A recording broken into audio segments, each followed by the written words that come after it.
Have you ever wondered what it takes to unite a vast warring land and forge an empire from scratch? It takes more than just power. It takes grit, vision, and a willingness to endure immense hardship. Today, we're diving into the epic story of a man who did just that, Qin Shi Huang, the first emperor of China.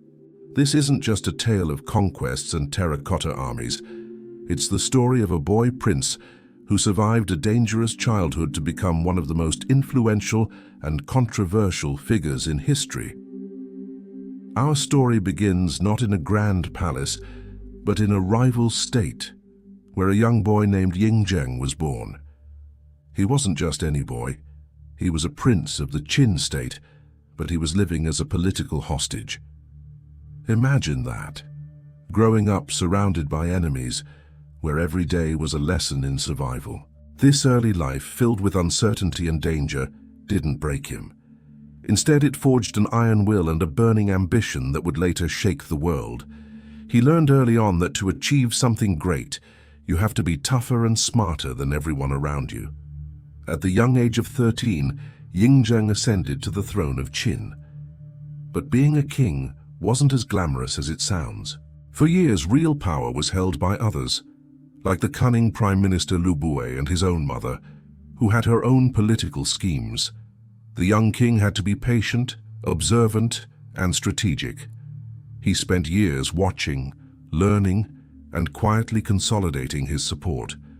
Finally, in a bold move, he seized full control, exiling Lu Bui and proving to everyone that he was no longer a puppet.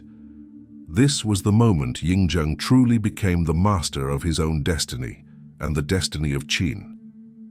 With firm control of his kingdom, King Zheng unleashed the full might of the Qin state. For centuries, China had been fractured into 7 major states, locked in constant, brutal warfare. This was the Warring States period. King Zheng saw this endless conflict as a disease, and he believed he had the cure: unification. One by one, using a combination of brilliant military strategy, clever diplomacy, and sometimes ruthless espionage, he conquered the other 6 states. It was a massive, bloody undertaking that took decades, but his vision never wavered. He was determined to end the chaos and create a single, unified nation under heaven. In 221 BC, the last rival state fell. The age of warring states was over. At this monumental moment, Yingzheng knew that the title of king was no longer sufficient for the ruler of this vast new territory. He created a new title, one that would resonate through millennia: Shi Huangdi, which means first emperor.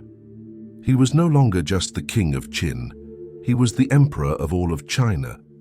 This wasn't just a name change, it was the declaration of a new era, the beginning of imperial China, a system that would last for over 2,000 years. Now, how do you govern such a massive, diverse empire that had been fighting itself for centuries? Qin Shi Huang knew that military conquest was only the first step. To truly unite the people, he had to standardize everything. Think about it.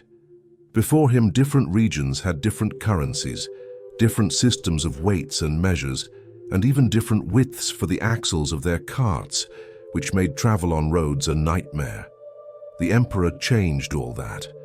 He created a single unified currency, standardized all weights and measures, and even mandated a standard axle width for all carts, effectively creating an ancient highway system. This was the logistical genius that truly bound the empire together. But perhaps his most impactful reform was standardizing the written language.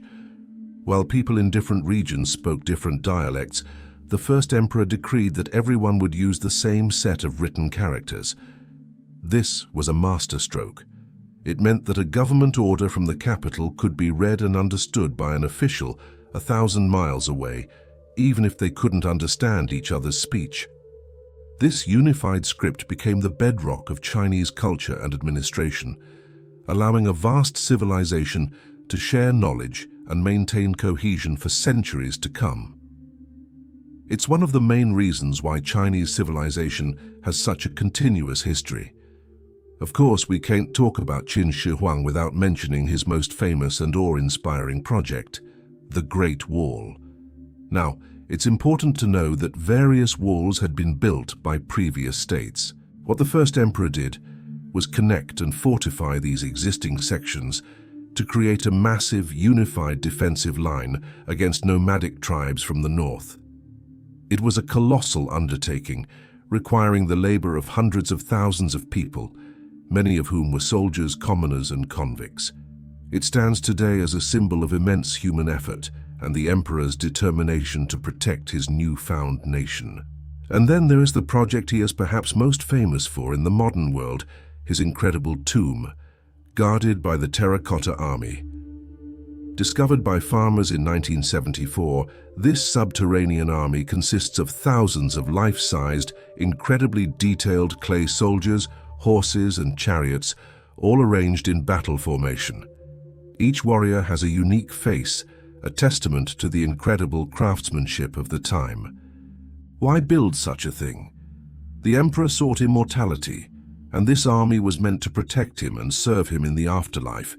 It's a breathtaking window into his ambition, his power, and his vision of an eternal empire. However, the emperor's reign was not without its dark side. His methods were often brutal and authoritarian. To stamp out dissent and opposing ideas, he is famously associated with the burning of books and burying of scholars. He ordered the destruction of historical records and philosophical texts from other states, wanting history to begin with him and his new order. Those who dared to oppose him were dealt with harshly. This legacy of a brilliant unifier, but also a ruthless tyrant, makes him one of history's most complex figures. He built a nation, but the cost was undeniably high. After a reign of just over a decade as emperor, Qin Shi Huang died while on a tour of his empire. His quest for an elixir of life had failed. His death was initially kept secret to prevent an uprising, but it ultimately led to a power struggle and the quick collapse of his dynasty. The Qin dynasty itself was short-lived, but its impact was anything but.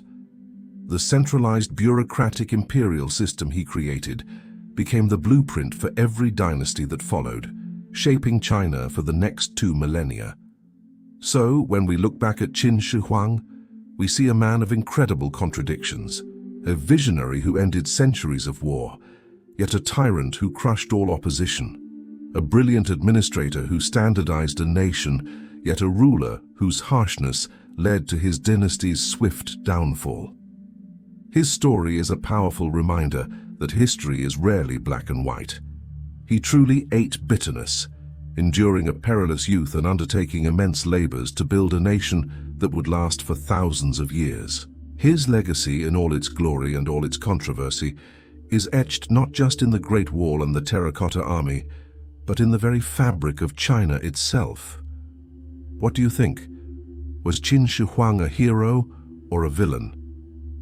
Let me know your thoughts in the comments below. Thank you so much for joining me on this journey through ancient history. If you enjoyed this video, please give it a thumbs up, and don't forget to subscribe and hit that notification bell so you don't miss our next adventure into the past.